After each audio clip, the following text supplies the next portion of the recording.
Welcome to According to Sam, folks. This is episode 265. Thank you for tuning in.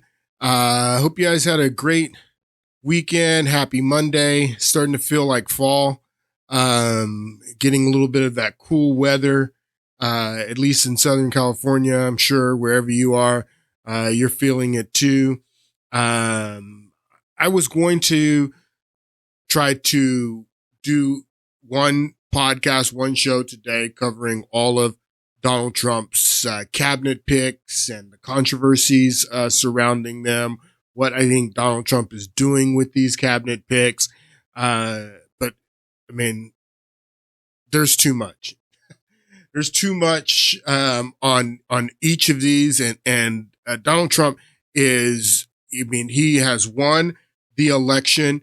As a reformer, he feels that he has a mandate to reform government, and that's obviously the mandate that he is serious about with these cabinet picks, and it's going to take some time to break down each one of these. Like today, we're going to look at the Attorney General pick and talk about DOJ, what Trump is doing with the Matt Gaetz pick. But it's going to take the entire podcast. It's going to take an entire podcast to talk about Tulsi Gabbard as the head of the entire intelligence community, is what Donald Trump just nominated her to be the head of all 17 agencies. The D&I agency makes 18 agencies. She's going to be CIA,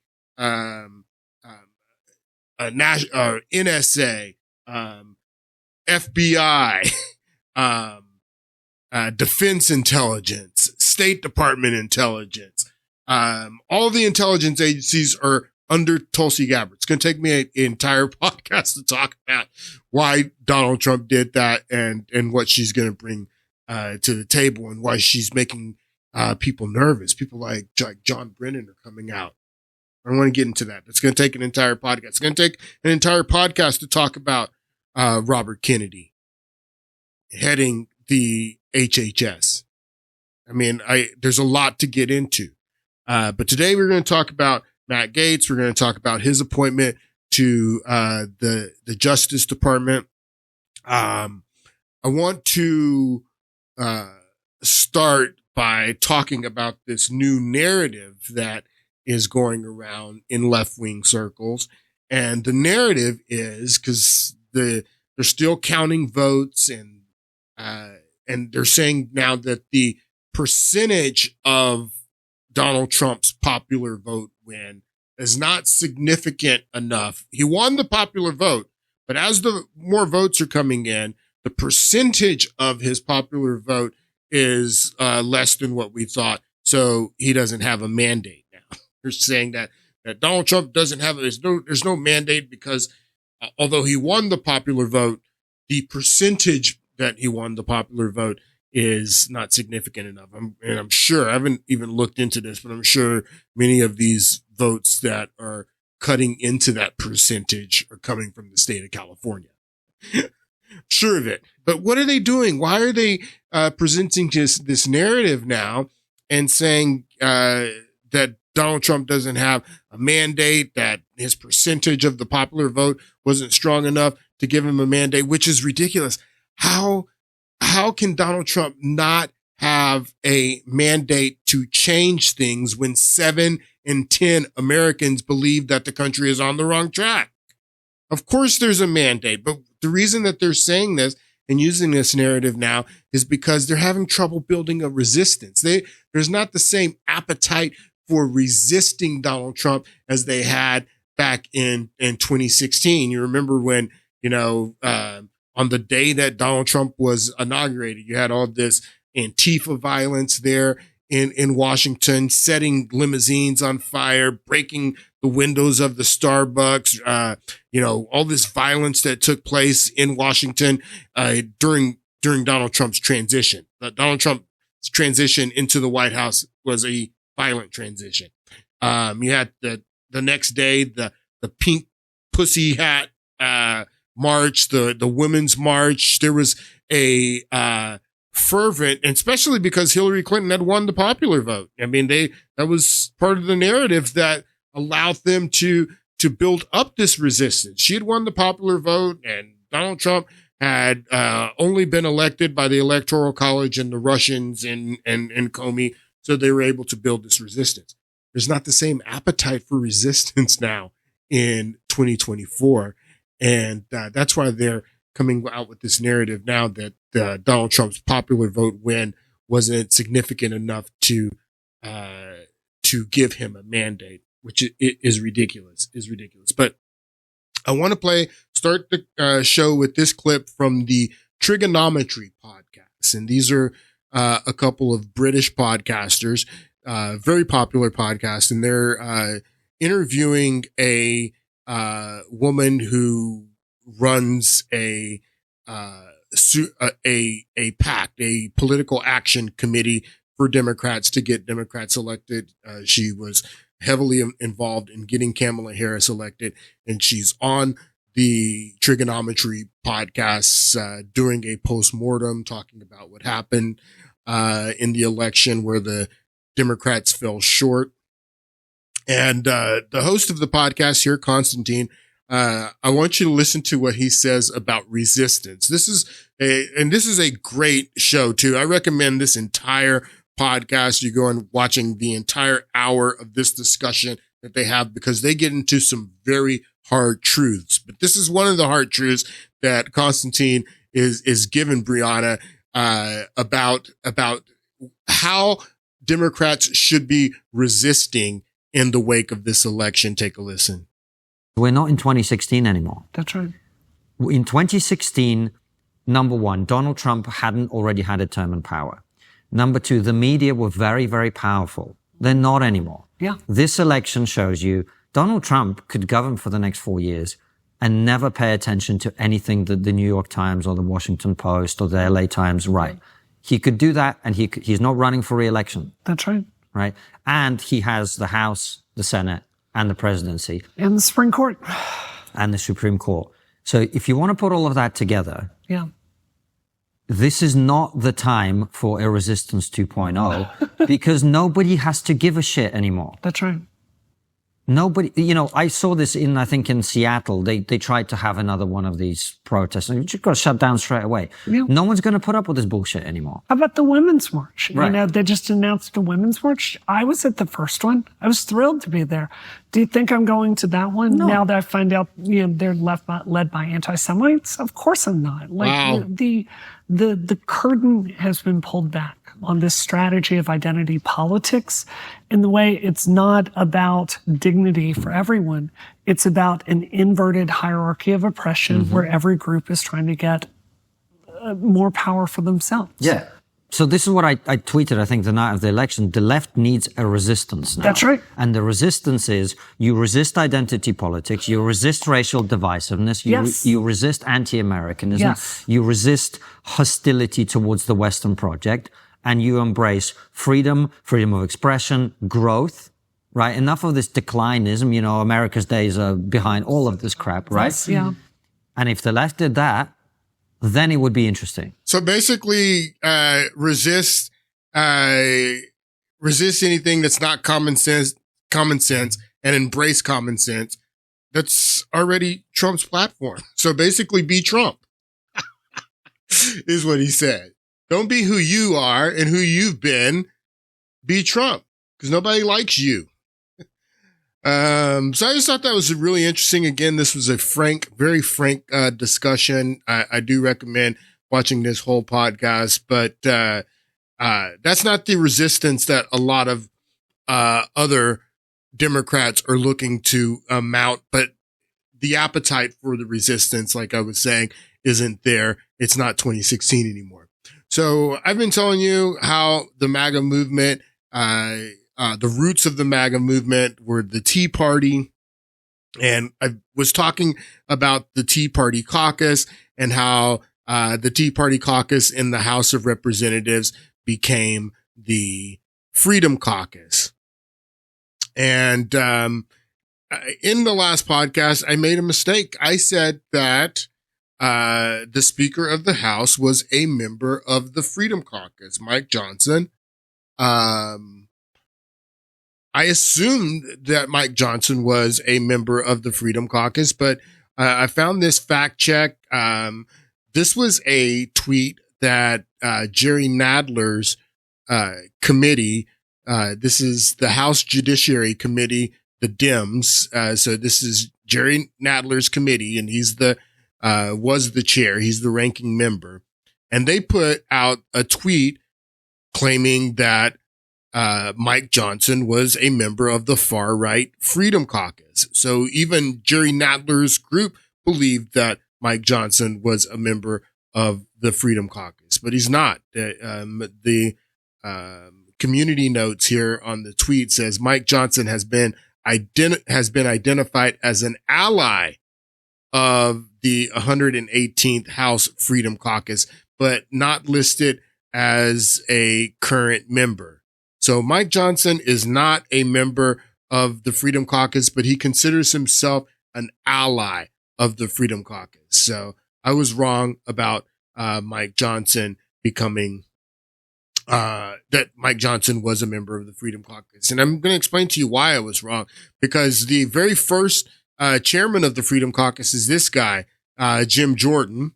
And if you remember, which we're going to talk about here in a moment, when we start talking about Matt Gaetz, is, you know, the way that Mike Johnson became the Speaker of the House is because Kevin McCarthy was the Speaker of the House, and they ousted Kevin McCarthy when, well, we're going to go through all of that here in a moment. But after they oust Kevin McCarthy, there was a real push by the Freedom Caucus to get Jim Jordan to be the Speaker, and they had a couple of votes to get Jim Jordan to be the Speaker, and he couldn't get enough votes. And then Mike Johnson became the compromise candidate, someone who the Freedom Caucus and the rest of the conservative members of the House of Representatives could agree on. And I guess that's because he is not a member of the caucus, but just an ally of the caucus. He's loosely connected to the caucus, but not a member. So he became a compromise. But even now, a lot of these people from the Freedom Caucus are still not even happy with Mike Johnson. It's really interesting watching what's going on. But I also believed that Matt Gaetz was a member of the Freedom Caucus, and Matt Gaetz is not a member of the Freedom Caucus. And I thought that he was. Really interesting. It says here that Matt Gaetz is a member of the Republican Party and a self-described libertarian populist. He is widely regarded as a proponent of the far-right politics, as well as an ally to Trump. Found this article from Time magazine, the mysteries of the House Freedom Caucus.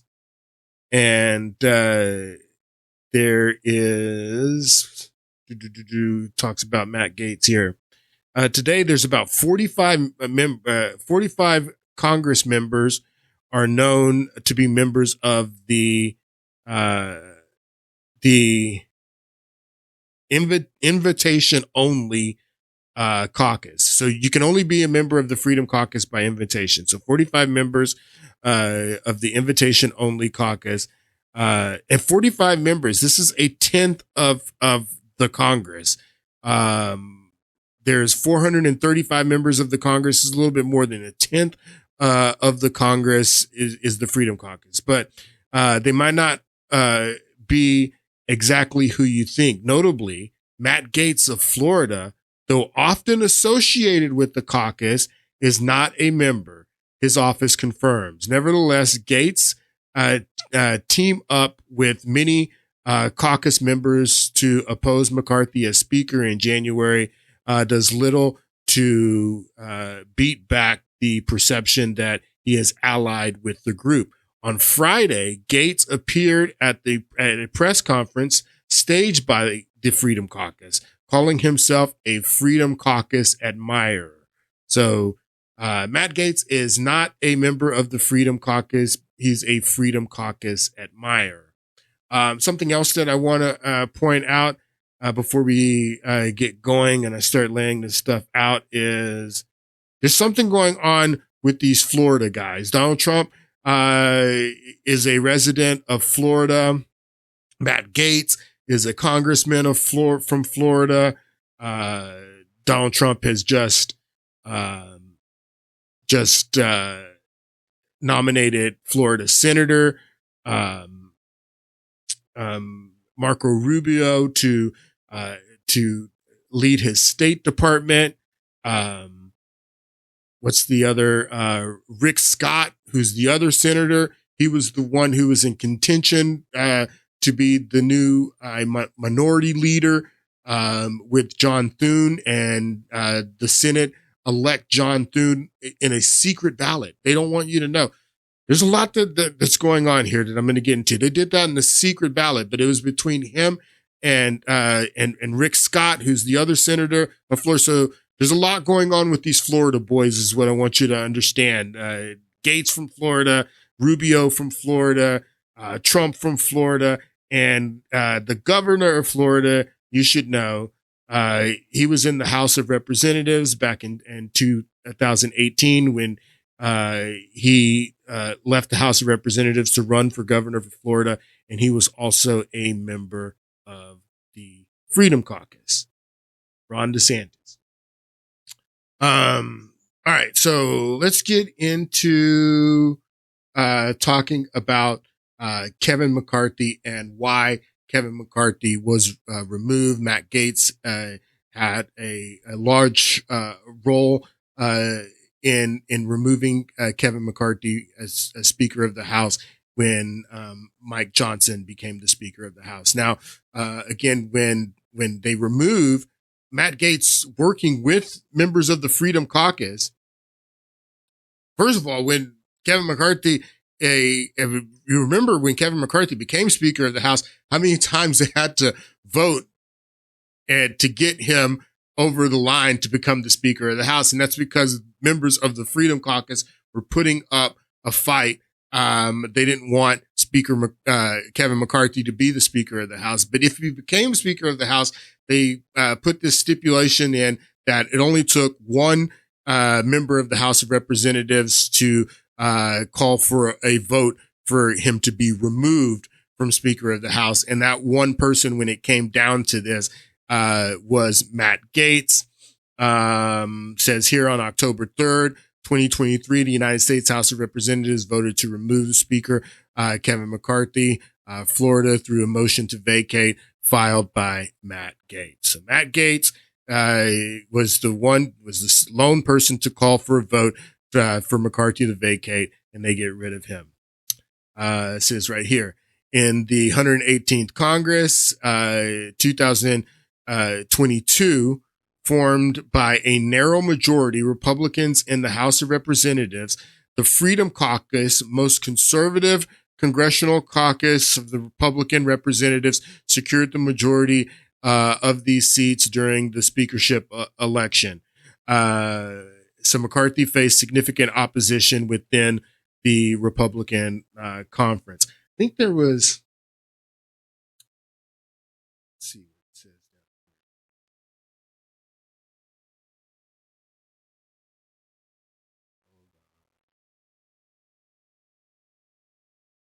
Something I wanted to say.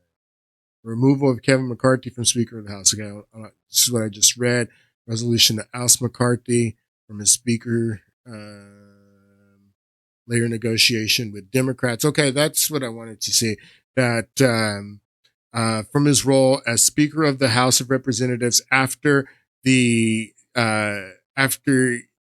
latter, Kevin McCarthy had negotiated with Democrats. So this is the reason. This is what I wanted to get to. What was the reason that Matt Gaetz and the members of the Freedom Caucus were upset with Kevin McCarthy that forced them to have this vote and end up ousting him? Was it just that Matt Gaetz, was that he didn't like Kevin McCarthy or that they had bad blood. No, there was a specific reason that the members of the Freedom Caucus, along with Matt Gaetz, decided to initiate this vote and to get rid of Kevin McCarthy, who they didn't want in the first place. And you got to understand that what's going on in Congress right now, there's a huge fight between these old guards. I told you that this election, it settled it for good that the Republican Party is the MAGA party now.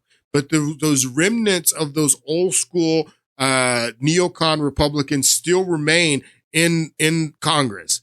And those Republicans, it's going to be important for us to root those Republicans out. The same way, like when the Tea Party got kicked off in 2009, 2010, and they went after these conservative or neoconservative Republicans, these establishment Republicans, and primarying them, getting them out. We got to do the same thing, and they know that too. That's why they had to elect John Thune in the Senate to be the majority leader by secret ballots, because they know that if they would have done it and it's not a secret ballot, it's going to put a target on them, and the American people are going to go after these people that are trying to obstruct Donald Trump. So there's still remnants of the old Republican Party that are going to be putting up a fight in Congress, in the House of Representatives, in the Senate, and it's going to be up to us to hold those people accountable and root them out.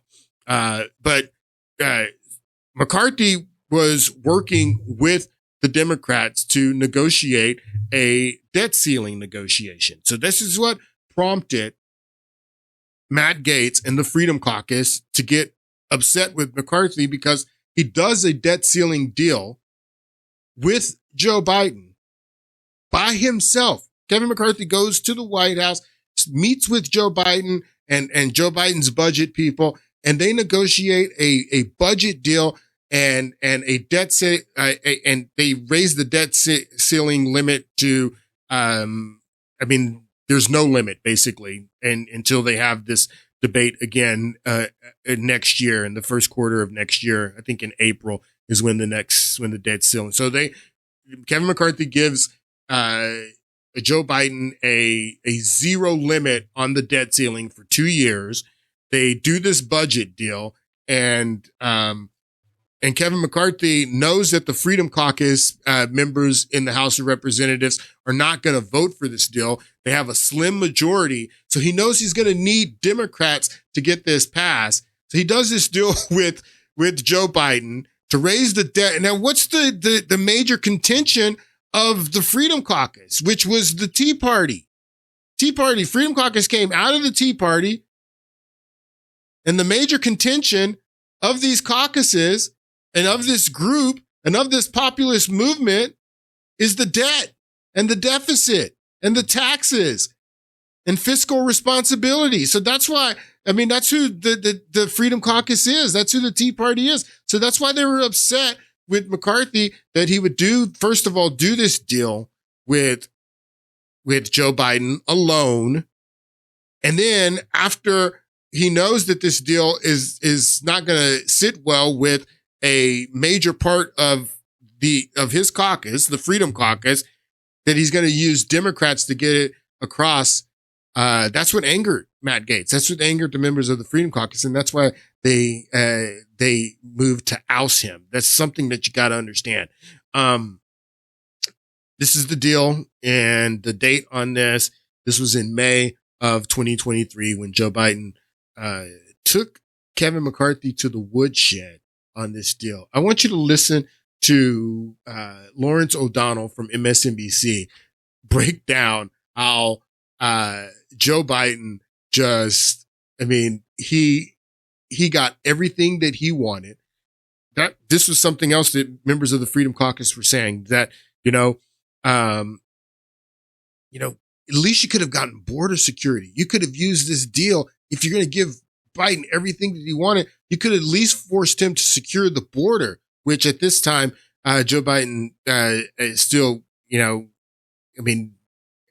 I mean, it was basically open borders at this time. Joe Biden doesn't do the executive order until the summer of 2024, just a few months ago, to shut down the border. But this is what the members of the Freedom Caucus were saying, is that, I mean, you didn't get anything from Joe Biden. You at least could have made him shut down the border. But I want you to listen to Joe Biden, or to Lawrence O'Donnell, break down how Joe Biden won this negotiation and got everything, and Kevin McCarthy got nothing for his caucus. And they're in control. They had just won the House of Representatives, and they won the House of Representatives with a mandate of from the people to rein in Joe Biden and all of this spending. And then Kevin McCarthy does this. The most extreme Republicans are just going to end up voting against a debt ceiling bill that will probably very easily pass the House of Representatives and the Senate. And that bill will remove the debt ceiling as a factor in the remainder of Joe Biden's presidential term. The very most that I thought Joe Biden could possibly get in these negotiations was 1 year. 1 year before he would have to face another increase in the debt ceiling. Think about that. If in May of 2023, if Kevin McCarthy would listen to O'Donnell, the most I thought he was going to be able to get is 1 year. If he would have only given him 1 year of a debt ceiling raise, then in the middle of the campaign in May of 2024, as we're getting ready to go into the summer of the election, the debt ceiling debate would be part of the debate going into that summer just a few months ago, before the election. But Kevin McCarthy, he went beyond the election and gave him 2 years of debt ceiling, zero debt limit. I mean, just blown away. Absolutely, Kevin McCarthy should have been vacated. Absolutely. But no, he demanded 2 years from Kevin McCarthy. What I'm doing right here is I'm explaining to you the motivations behind what Matt Gaetz did, and why I'm explaining to you why the appointment of Matt Gaetz is controversial. And they're saying that it's controversial. So back to him getting rid of Kevin McCarthy. And Kevin McCarthy gave him 2 years. Kevin McCarthy gave up the most effective leverage Kevin McCarthy has for negotiating with Joe Biden. Look at this by tool. Eliminating the debt ceiling for the remainder of the Biden presidency. And Kevin McCarthy is not just agreeing to raise the debt ceiling, he has agreed to eliminate it. If you increase the debt ceiling, you have to pick the new number in trillions of dollars that is your new unlimited debt ceiling, unlimited in a number. Kevin McCarthy has agreed to simply suspend the debt ceiling for 2 years. For 2 years. So Joe Biden negotiated not just raising the debt ceiling, but actually eliminating it for 2 years. The Republican negotiating position on the debt ceiling was to suspend it until March 31st of next year. So the Republican plan going into negotiations was to have another debt ceiling confrontation exactly 10 months from now. And Joe Biden's position was, no, it has to be 2 years. And now it's 2 years. At the same time, Joe Biden managed to incorporate the basics of a budget deal into this legislation. And that was the part of the deal where Joe Biden was actually using the debt ceiling as leverage against Kevin McCarthy. As I said last week, when everyone was describing the situation as Kevin McCarthy using the debt ceiling as leverage against Joe Biden, and I was doing that, I thought, what if it was the other way around? What if Joe Biden was using the debt ceiling as leverage against Kevin McCarthy? And that is exactly what happened. What we have discovered, and what Joe Biden was discovering before we did, is that Kevin McCarthy and most of the Republicans in the House of Representatives fear defaulting on the debt. We did not really know that before. We already know that none of them fear a government shutdown during annual budget negotiations, which must be completed this year by October 1st. So Joe Biden used Kevin McCarthy's fear of default to negotiate the basic outlines of a budget agreement. Got everything that he wanted. Kevin McCarthy gave Biden every single thing that he wanted, and that's why Kevin McCarthy was vacated. That's why this guy was vacated, and that's why Matt Gaetz is hated. When Matt Gaetz, so they made the rules. You remember when Kevin McCarthy became the Speaker of the House, they had to vote multiple times. He couldn't get, particularly Matt Gaetz and Lauren Boebert, members of the Freedom Caucus, to go along with making him the Speaker of the House. And he conceded to the fact that if you make me Speaker of the House, one person can call the vote. And this is why many members of the House of Representatives, that weren't members of the Freedom Caucus, many members of the Republican caucus, the entire Republican caucus, they were upset with Matt Gaetz because Matt Gaetz had initiated the calls to vacate Kevin McCarthy and get him out. And that's when they had to vote, the Freedom Caucus basically tries to mount a coup by getting Jim Jordan in, who is a member of the Freedom Caucus, getting him to be the Speaker of the House. And it didn't fly. Many of the establishment members of the House of Representatives wouldn't vote for Jim Jordan. They recognized that it was a coup. And then Mike Johnson became the compromise candidate that everyone could agree on. He's not a member of the Freedom Caucus, but an ally. All right. So Kevin McCarthy, where does he come from? Kevin McCarthy was the second in command of the House of Representatives. So in 2010 is when the Tea Party caucus was formed. And it was formed because in 2010 is when you had that red wave election where all of these Tea Party members of the House of Representatives came in Obama's first congressional elections, and they sweep congressional elections and win all of these congressional seats. And this was because of the Tea Party. The reason that there was a red wave in 2010 is because of the Tea Party. So that's when the Tea Party caucus begins, and then when they sweep the House of Representatives, they should have been trying to get it was the Tea Party that caused the red wave. They should have had a Tea Party Speaker of the House. But they didn't have a Tea Party Speaker of the House. You still had an establishment Speaker of the House in 2010, and John Boehner became the Speaker of the House in 2010. This guy could not keep his lips off of Nancy Pelosi. Listen, look how many pictures there are of this guy kissing Nancy Pelosi. And they had a little chummy look. This is what the establishment is. They had a chummy relationship. They had a real chummy relationship. And this is where Kevin McCarthy comes from. Kevin McCarthy is basically John Boehner light. He learned everything that he knows from John Boehner, who was the Speaker of the House, who became Speaker of the House in 2010. Look at this. Look at this, people. And, he had taken the gavel from Nancy Pelosi, and they pass it back and forth, and they had a great working relationship, rigging the people. Rigging the system against the people. These people don't care. Look at this. I want you to look at some of these pictures. Look at this guy kissing her. Kissing Nancy Pelosi.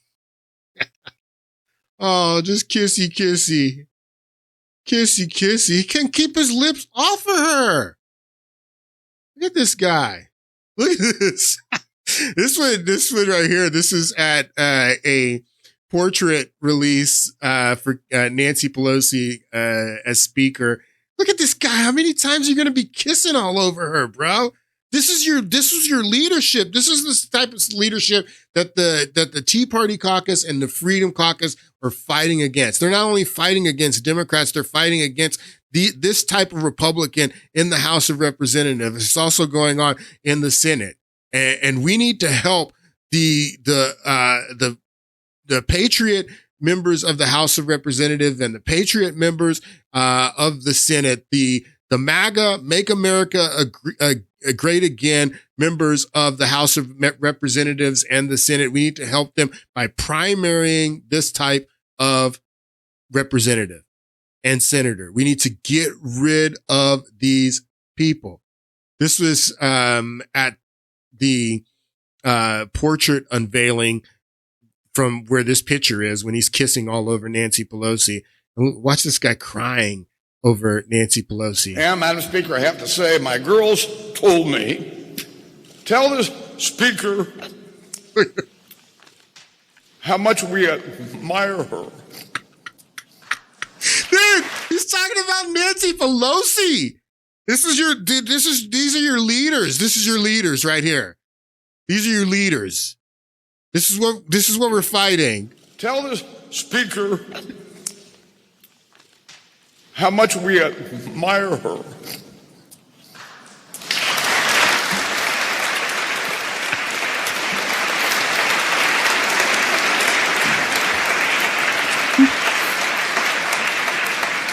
Said they couldn't tell my girls are Democrats. You've been incredibly effective as the leader of your caucus. You know, the younger generation today has a saying, game recognizes game. And the fact of the matter is, no other Speaker of the House in the modern era, Republican or Democrat,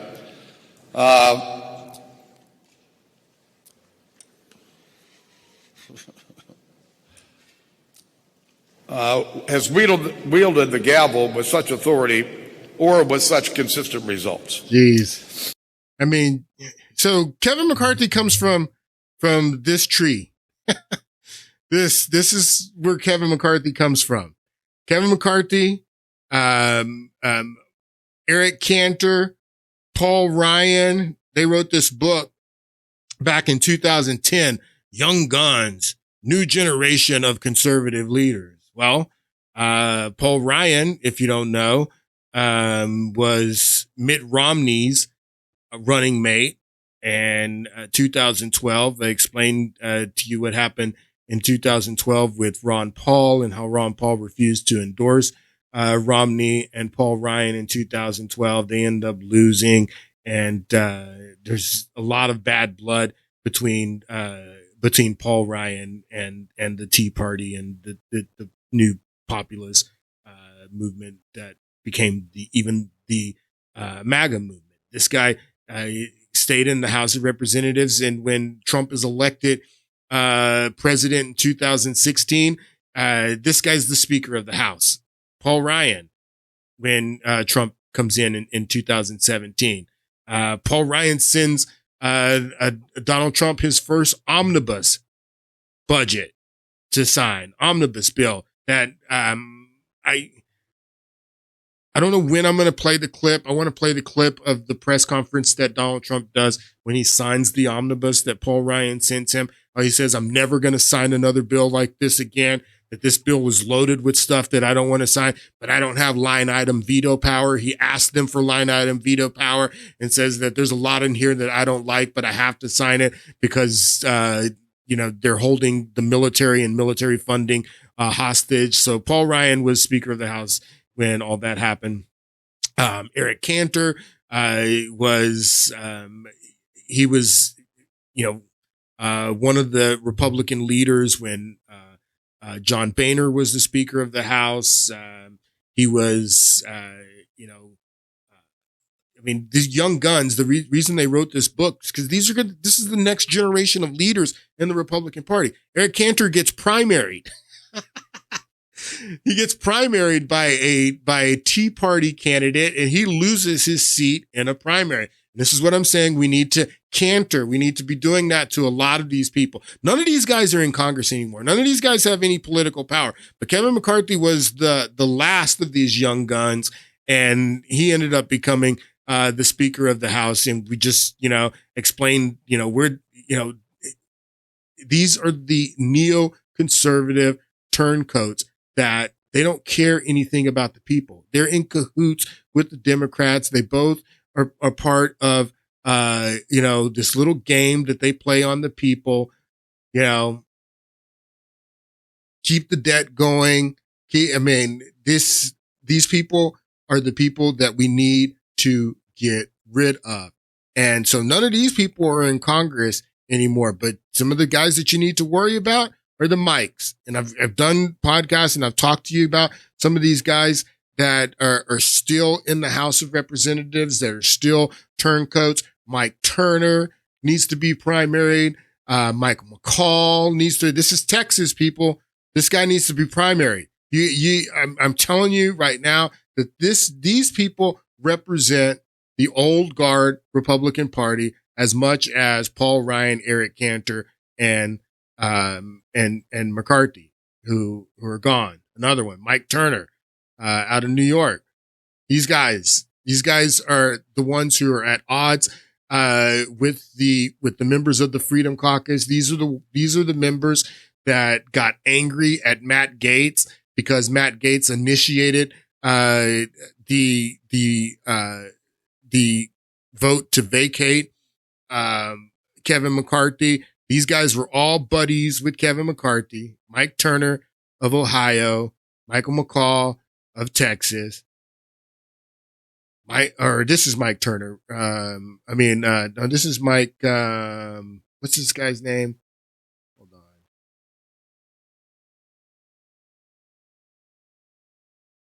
Lawyer is his name. Mike Lawyer. So Mike Lawyer, from, New York, Mike Turner from Ohio, Mike McCall from, Texas. And this is just a few. There's many others in the Republican caucus that are at odds with the members of the Freedom Caucus that want to go along and work with Democrats to, keep increasing our debt and the status quo. And Donald Trump, as he comes into his second term, he has a totally different agenda, an agenda to reform. That's why, again, that he's bringing Elon Musk and Vivek Ramaswamy on to tackle the debt and to look for ways to make the government more efficiency and to make cuts. These guys are going to be against that. These guys are in the pocket of the military industrial complex. They want to keep the wars going in Afghanistan, and they're all at odds with Matt Gaetz. So, this is why Matt Gaetz has a lot of enemies, in the House of Representatives, in the Senate. This is why he has a lot of enemies, in the media, people that are downing this guy. And Donald Trump has just named him to be the nominee for Attorney General. Now, when Donald Trump first nominated Matt Gaetz to be the Attorney General, I was extremely surprised. But then I started to think about it, and I'm pleasantly surprised now. I'm going to show you why I'm pleasantly surprised. At first, I thought this was a ploy. Matt Gaetz was a way to flush out members of the Senate who were not going to play ball, who were going to give Donald Trump a hard time. Again, the Senate just nominated or made John Thune the leader of the Senate, and they did so on a secret ballot. So they don't want these members of the Senate that are going to obstruct. I'm talking about Republicans too. I'm not talking about Democrats. You're going to expect them to obstruct. But Republicans who are going to obstruct Donald Trump and his mandate, his agenda to bring reform to Washington, they don't want to show their hands early. And so I thought that Donald Trump, playing a brilliant chess move would put up someone as controversial as Matt Gaetz is a ploy to force these members of the Senate to show their hand, because they don't want to show their hand. That's why they elected John Thune in a secret ballot.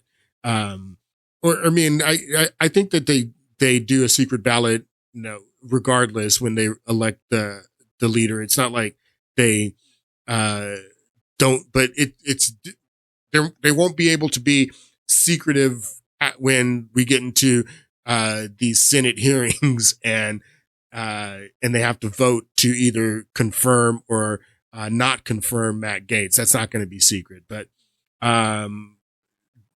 I'm explaining to you is that that Donald Trump is in a position now that if particularly Republican members of the House and of the Senate who don't play ball and go along with his agenda, that he's so popular with Republican voters right now that these members of Congress, they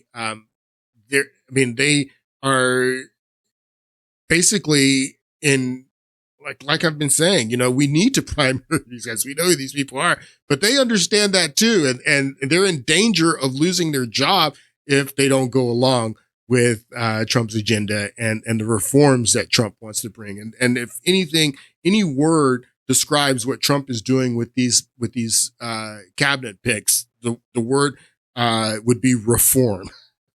I want to play this clip and talk a little bit more about Matt Gaetz and his nomination to the DOJ. This is Barack Obama. This is the hot mic moment that he had with Dmitry Medvedev in 2012 when he's running for re-election.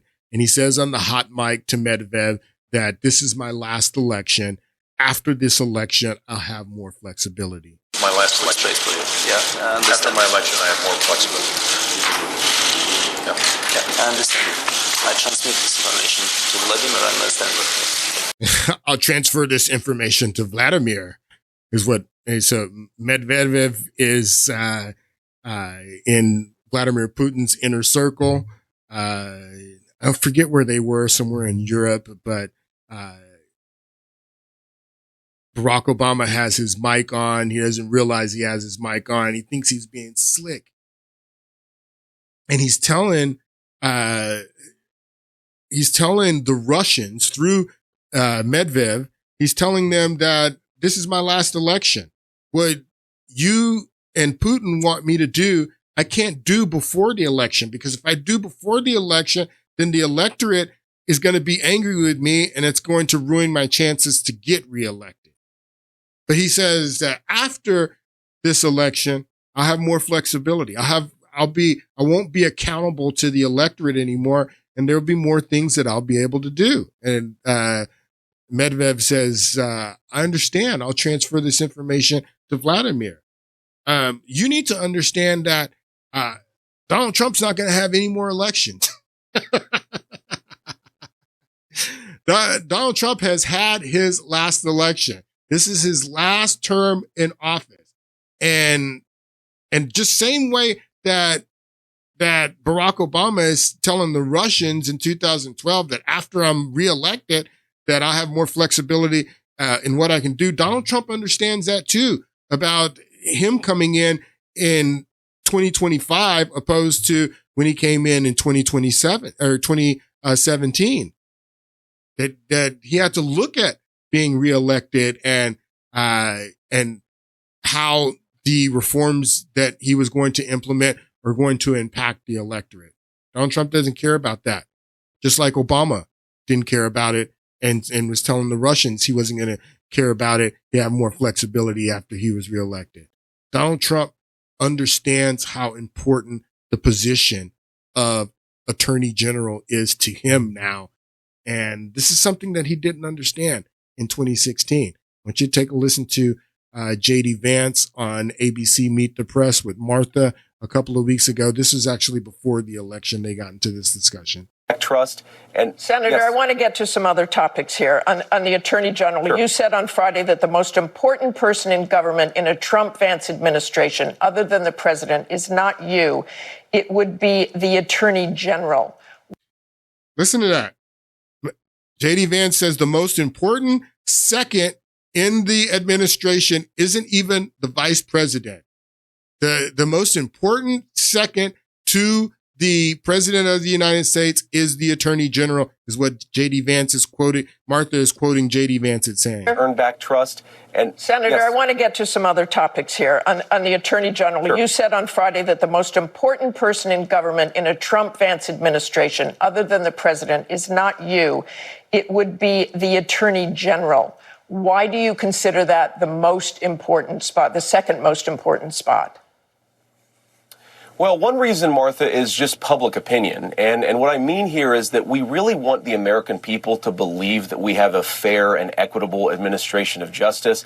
If not, the entire sort of system falls apart. You need people to believe that if the attorney general prosecutes somebody, it's motivated by justice and law and not by politics. And unfortunately, would Donald Trump go after his political opponents?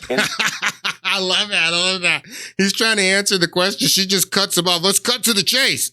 Is he gonna go after his political opponents? Is Donald Trump going to use the Justice Department to go after his political opponents? That's the question. But I thought that it was really interesting that J.D. Vance described the most important cabinet member, even more important than the vice president himself, as being the attorney general. On Friday night, Bill Maher, he described the position of attorney general like this, which I thought was brilliant. That is the one job that you pick. Kennedy put his brother there. Reagan put his personal lawyer. Obama was like, well, I can't have too many black people. Put his homeboy. Because they'll say, but that job, yes, Eric Holder. No, I think all these people actually were qualified. I don't know about Reagan's lawyer. But the point is, that's in football, it would be the left guard. The guy to protect your blind side. In football, it would be the blindside tackle, is the way that Bill Maher described the attorney general position, that he's your blindside tackle. I thought that was brilliant, because just like J.D. Vance, yes, more important than your receivers, more important than your running backs, that your attorney general is your blindside tackle. He's the second most important person in the position. And Matt Gaetz, like I said, I thought that this was a ploy to flush out senators that were going to give Donald Trump problems, and that Matt Gaetz was not the real nominee, that Donald Trump had someone in the wings waiting, but he was just going to put Matt Gaetz up. That's not true. That's what I believe, but it turns out that that's not true. Reince Priebus has been down to Mar-a-Lago as this transition is going on. He was on ABC this week, on yesterday. Take a listen to what he says. You told me you talked to Donald Trump just yesterday about some of these more controversial nominees. Is he going to double down? Is he backing off at all? No. I mean, he made it very clear to me that the Matt Gaetz pick is not three-dimensional chess to help another nominee get through, that this was what he wanted to have happen. And when Republicans voted in impeachment against Donald Trump, he had a list of who those people were. And almost all of them in the House are gone. One couple quick things, though. Number one, you have to remember, Donald Trump spent the last couple years going in and out of courtrooms, getting Mar-a-Lago raided. I mean, part of the reason why the First Lady, Melania Trump, didn't go to meet with Joe Biden was, hey, you raided, I didn't know this. I didn't know that Melania, the reason that Melania didn't go to the White House with Trump is because she still has bad blood that Joe Biden used the FBI to raid her bedroom.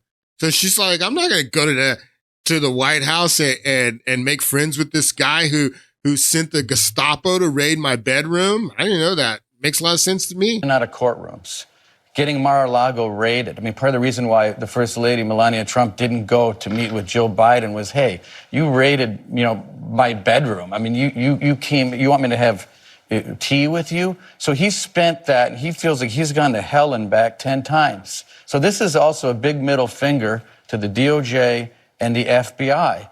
And the last thing, again, the Gaetz play and all these other nominees come after 4 years of being through the gauntlet. In 2016, That cabinet was universally praised when we walked in the door. But over time, Donald Trump learned, and now he's learned from that and wants to change. So this is what they were afraid of. They were afraid that Donald Trump was going to be a lot wiser 4 years later. These guys had 4 years. If people believe that Donald Trump just, and if he's serious about this Gaetz pick, which according to Reince Priebus, he seems to be, Reince is down there and has talked to them. No, I'm serious about this, that Matt Gaetz is my guy. And I want Matt Gaetz to be my attorney general. That's my blindside tackle. That's the guy that is going to protect my blindside. And he's the guy. He's the guy that I want. And if you don't think that Donald Trump has had time to think about this and doesn't understand how important this pick is, man, you don't really understand. You don't really understand what's coming. This is an interview that Donald Trump did with his new head of the DOD. If he gets confirmed, this is Trump's nominee for defense secretary, and he's doing this interview with them on Fox. I want you to take a listen to this part. Exit question, real quick. We'll end where we started. Attorney General, what are you? We talked about how you fix the DOJ, how you bring justice back to this country. When we talk to people, people's faith in the system is shattered. Absolutely shattered. We've seen people's faith is shattered. Faith in what? Faith in the DOJ. My faith in the DOJ is shattered. When we talk to people, and there's nothing Matt Gaetz can do to the DOJ to make the DOJ have less credibility than they have right now, quite frankly. How you fix the DOJ, how you bring justice back to this country. When we talk to people, people's faith in the system is shattered. Absolutely shattered. We've seen it in your fundraising numbers. It should be. So who do you choose? What kind? Do you have a name that you're? Matt Gaetz.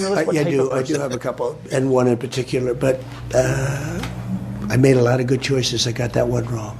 I was very loyal to one, because he was the first senator to endorse me. Is he talking about Jeff Sessions? As soon as conflict came up, he ran for the hills. Jeff Sessions recused himself in the Russia investigation. How are you going to have a blindside tackle recusing themselves? Come on, people. Actually, the second one, he ran for the hills. When he heard that he was going to be impeached, they were going to impeach him. And he was like a different person. I had to get rid of him. You're talking about Bill Barr. That was the one thing. One of the truly important positions is Attorney General. And I was very disappointed at both of those attorney generals. Jeff Sessions was, I don't blame myself too much. He was some position in Alabama. Some position. He was a senator. He was the first senator to endorse me. And again, I was sort of a civilian. I didn't have a lot of people. I didn't know that many senators. And he went to a rally in Mobile. The fact is that we had 72,000 people, so it wasn't that big a shot. But he came to me and he said, I'd love to be Attorney General. And I didn't see it. And then he came 3-4 times, and I said, multiple times. I didn't know this before this interview, that Jeff Sessions approached Donald Trump multiple times and requested to be the Attorney General. Jeff Sessions requested to be the blindside tackle, and as soon as the defensive end was coming in for a sack, Jeff Sessions recused himself. He recused himself. So you don't think Donald Trump has had plenty of time to think about this, to think about who his blindside tackle is going to be? I want you to listen to Megyn Kelly here. And Megyn Kelly, who's a lawyer, she breaks down exactly why Donald Trump has decided to go with Matt Gaetz as his blindside tackle. If you are Donald Trump and your chosen attorney general has turned you over to Robert Mueller, who then ruined your first term as president with a bunch of bullshit, then you leave office and the next guy's attorney general is behind not one, but 2 criminal prosecutions of you, and his DOJ is cooperating with not one, but 2 state prosecutions of you in a bridge that's never been crossed in our 250-year history as a nation, then I, too, might prize loyalty to me above all other qualities and go with a guy like Matt Gaetz. Who can blame Trump for trying to pick the most loyal soldier he can find for this position. Absolutely. If you look at what has happened to Donald Trump and what happened to him because of the corruption at DOJ and the FBI in his first term, who can blame him? Who can blame him? Loretta Lynch, who was Obama's second attorney general, she was caught on having a private meeting on a DOJ plane with Bill Clinton while the FBI was investigating Hillary Clinton. You guys have no room to talk. You have no legs to stand on. And all this stuff about Matt Gaetz and the sex trafficking allegation and all this stuff, right here. DOJ tells Matt Gaetz that he will not be charged with sex trafficking probe, his lawyers say. So you're telling me that this ethics committee in the House of Representatives, they know more than the FBI who investigated Matt Gaetz and decided not to charge him? This confirmation hearing, all these confirmation hearings are going to be so good. Matt Gaetz, I'm telling you right now, Matt Gaetz is going to come out looking like he's going to come out looking like a star in the confirmation hearings. I have a few more minutes. I just want you to listen to a little bit of this interview that Matt Gaetz did in 2021 with Tucker Carlson when Tucker Carlson was on Fox. This is, 3 years ago. And I want you to listen to them talking about this case that they're trying to use to, same thing they did with Kavanaugh, same thing they did with Roy Moore. These are nothing more than accusations, and they're trying to use these accusations to prevent this guy from being confirmed. But he's going to shine. Matt Gaetz is going to shine in the confirmation hearings. I want you to listen to this. Congressman, thanks so much for coming on. Appreciate it. So this is obviously a serious allegation. Tell us what the truth is from your perspective. It is a horrible allegation, and it is a lie. The New York Times is running a story that I have traveled with a 17-year-old woman, and that is verifiably false. People can look at my travel records and see that that is not the case. What is happening is an extortion of me and my family involving a former Department of Justice official. On March 16th, my father got a text message demanding a meeting wherein a person demanded $25 million in exchange for making horrible sex trafficking allegations against me go away. Our family was so troubled by that, we went to the local FBI. And the FBI and the Department of Justice were so concerned about this attempted extortion of a member of Congress that they asked my dad to wear a wire, which he did with the former Department of Justice official. Tonight, I am demanding that the Department of Justice and the FBI release the audio recordings that were made under their supervision. Release the audio recordings. Everyone's talking about releasing the ethics report from the House of Representatives, which I think that the ethics report should be released. Put it all on the table. But also release the audio recordings from Matt Gaetz' father, who wore a wire in this sting operation that the FBI in Florida did. And at their direction, which will prove my innocence and that will show that these allegations aren't true. They're merely intended to try to bleed my family out of money. And this former Department of Justice official tomorrow was supposed to be contacted by my father so that specific instructions could be given regarding the wiring of $4.5 million as a down payment on this bribe. I don't think it's a coincidence that tonight, somehow, the New York Times is leaking this information, smearing me, and ruining the investigation that would likely result in one of the former colleagues of the current DOJ being brought to justice for trying to extort me and my family. So a couple of obvious questions that come to mind. And again, just to restate, this just happened. Don't have any other information beyond what we've already said and you have said. First of all, who is this Department of Justice former employee who's trying to extort the money from you, you say? His name is David McGee. He was a top official in the leadership in the Northern District of Florida as a prosecutor. He currently works at the Beggs and Lane law firm. As a matter of fact, one of the... So he knows exactly who's coming after him, and he names him by name. says that there's tapes that his father wore wired that need to be released. Yes, they should be, people who are calling for the ethics report to be released should also be calling for these tapes to be released.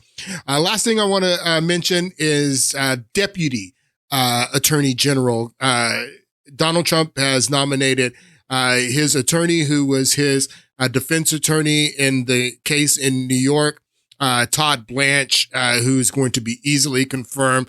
The Deputy Attorney General is as important as the Attorney General. He's your backup. If something happens to your left tackle, just like with Jeff Sessions, which kicked the in Russia investigation to Rosenstein, who Rosenstein is the one who appointed Robert Mueller. Your deputy Attorney General is as important as Attorney General. So Todd Blanche will basically be running the Justice Department when Donald Trump gets both of these guys through. And I have no doubt that both of them are going to get through. I'll see you guys on Friday. Hope you enjoyed the show and have a great week, and I'll see you on Friday.